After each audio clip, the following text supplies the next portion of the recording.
Download this code from codegive.com, link in the description below. Accessing error response data with responsecontenttype.blob in JavaScript, detailed tutorial. When making API requests that might return error responses, properly handling and understanding the error data is crucial for a robust application.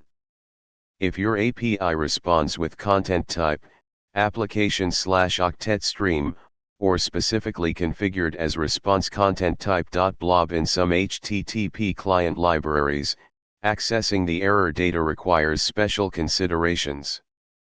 This tutorial will walk you through the process, covering different scenarios and providing practical code examples. Understanding the challenge. The core issue is that responsecontenttype.blob indicates the API is sending binary data. While this is perfect for images, documents, and other media, it can pose a challenge when the API intends to send error details in a text-based format, like JSON or plain text, but under the guise of a blob.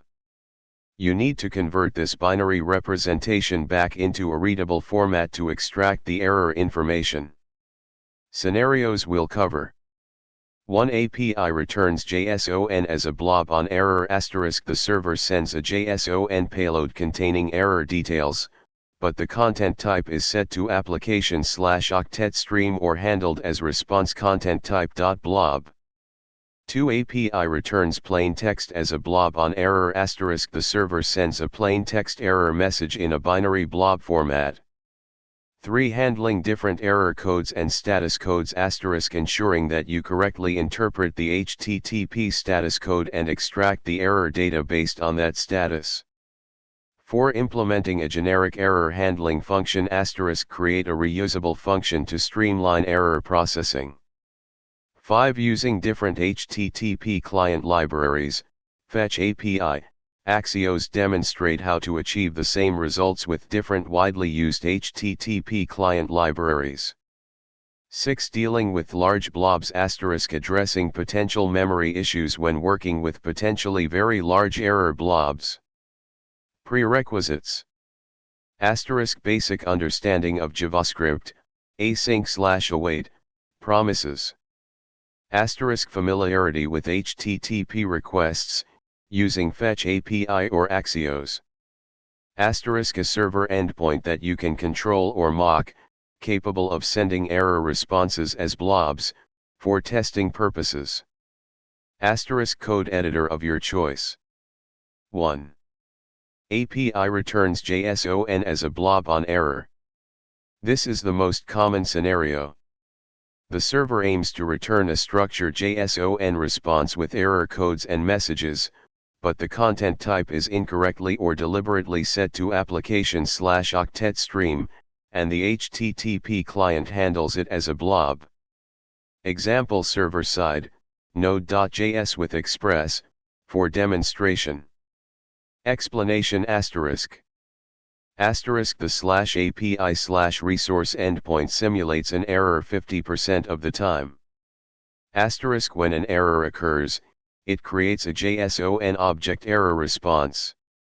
Crucially, it sets the content type to application/octet-stream before sending the JSON string. The JSON.stringify method converts the JavaScript object into a JSON string ready for transmission. Client-side JavaScript, Fetch API. Explanation ***. 1. Fetch the data ***. We use fetch to make the API request. 2. Check response.ok ***. Response.ok is true if the HTTP status code is in the 200 to 299 range, success. We use it to determine if an error occurred. 3. Get the blob ***. If response.ok is false, we assume it's an error and call response.blob, to get the response body as a blob. 4. Convert blob to text ***. The blob.text method converts the blob to a plain text string, which in our case is expected to be a JSON string. 5. Parse the JSON ***. We use JSON.parse, to convert the text string into a JavaScript object. 6. Error handling asterisk. *HRI, catch block handles potential errors during JSON parsing. If the blob contains invalid JSON, the catch block will execute. The code logs the error information to the console. It displays a user-friendly error message using alert. 7. Rethrowing the error the throw new error line is important. While we've handled the specific error data, it's often desirable to rethrow an error so that calling code, the code that called fetched data, can also be aware of the error and handle it at a higher level of abstraction. Example: retry the request, navigate to an error page.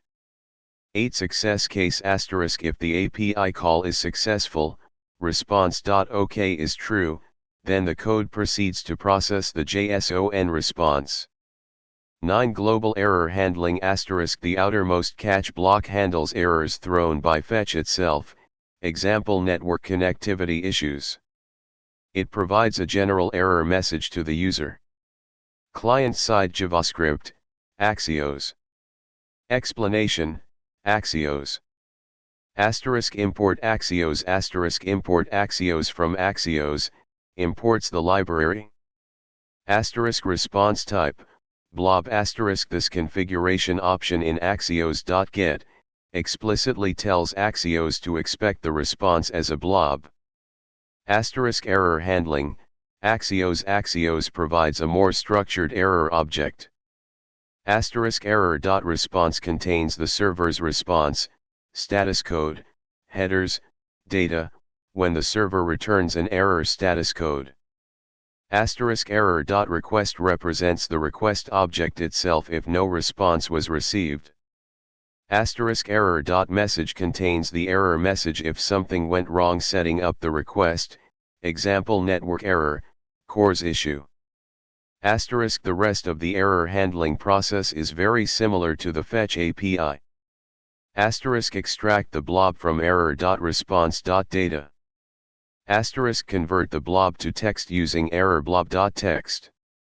Attempt to parse the text as JSON using json.parse. Display the error message to the user. 2. API returns plain text as a blob on error. This is a simpler scenario where the server simply returns a plain text error message within the blob. Example: server-side, node.js with Express. Client-side JavaScript, fetch API. Explanation The code is nearly identical to the JSON blob scenario, but it skips the json.parse step. The error text variable already contains the error message. The response.text method is used to retrieve the successful response as plain text. 3. Handling different error codes and status codes. It's essential to use the HTTP status code to determine the type of error that occurred. For example, a 404, not found, indicates a missing resource, while a 500, internal server error, indicates a server-side problem. You can tailor your error handling based on the status code. Client-side JavaScript, fetch API, example with status code handling. Explanation switch, response.status, the switch statement checks the HTTP status code and executes different code blocks based on the code. Specific error messages for each status code, you can display a more specific and user-friendly error message. Generic error message for 500 It's generally best practice to avoid displaying detailed server error messages to the user for security reasons. A generic "please try again later" message is more appropriate. Default case the default case handles any unexpected status codes. 4. Implementing a generic error handling function. To reduce code duplication and make your code more maintainable, you can create a reusable error handling function. Explanation asterisk. Asterisk handle API error, response, asterisk this function takes the response object as an argument. Asterisk it extracts the error message from the blob, parses it, if it's JSON, and displays an alert. Asterisk it returns the parsed error data or, in case of parsing failure, an object containing the error message and status. This allows the calling code to perform further error-specific actions if needed.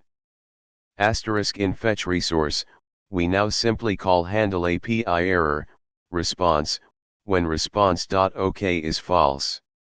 This simplifies the main function and keeps the error handling logic centralized.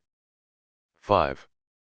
Using different HTTP client libraries, fetch API, Axios already demonstrated above. The core logic remains the same. Asterisk make the API request. Asterisk check if the request was successful, usually using response.ok in fetch or checking the status code in Axios. Asterisk if an error occurred, get the response as a blob. Asterisk convert the blob to text. Asterisk parse the text, if it's JSON. Asterisk handle the error. 6. Dealing with large blobs. If you expect the error blobs to potentially be very large, reading the entire blob into memory at once, using blob.txt, could lead to memory issues, especially on older devices or browsers. Here are a few strategies to mitigate this. Asterisk check content length header asterisk before reading the blob, inspect the content length header in the response. If the size exceeds a certain threshold, you might want to truncate the error message or display a generic error. Asterisk streaming, advanced for exceptionally large blobs, consider using the readable stream API, available in modern browsers, to process the blob in chunks, rather than loading the entire content into memory at once. This is more complex but can significantly improve memory usage. Asterisk server-side limitation asterisk ideally, the API should be designed to limit the size of error responses to a reasonable amount. A very large error message often indicates a more fundamental problem on the server side. Example, checking content length. Important considerations. Asterisk security asterisk be mindful of the information you display to the user in error messages. Avoid revealing sensitive server-side details that could be exploited. Asterisk user experience asterisk provide clear and helpful error messages to guide users on what to do next. Example, please try again later, check your network connection, invalid input, contact support. Asterisk logging asterisk log error information on the client side and server side to aid in debugging and monitoring. Asterisk API design asterisk work with the API developers to ensure that error responses are structured consistently and that the content type is set correctly to avoid the blob issue in the first place. Asterisk CORS asterisk be aware of cross-origin resource sharing, CORS, issues when making API requests from a different domain. Ensure that the server is configured to allow requests from your client's origin. Asterisk testing asterisk thoroughly test your error handling logic with various error scenarios to ensure that your application behaves as expected. This comprehensive tutorial should give you a strong foundation for handling error responses when your API uses responsecontenttype.blob. Remember to adapt the code examples and techniques to your specific application requirements.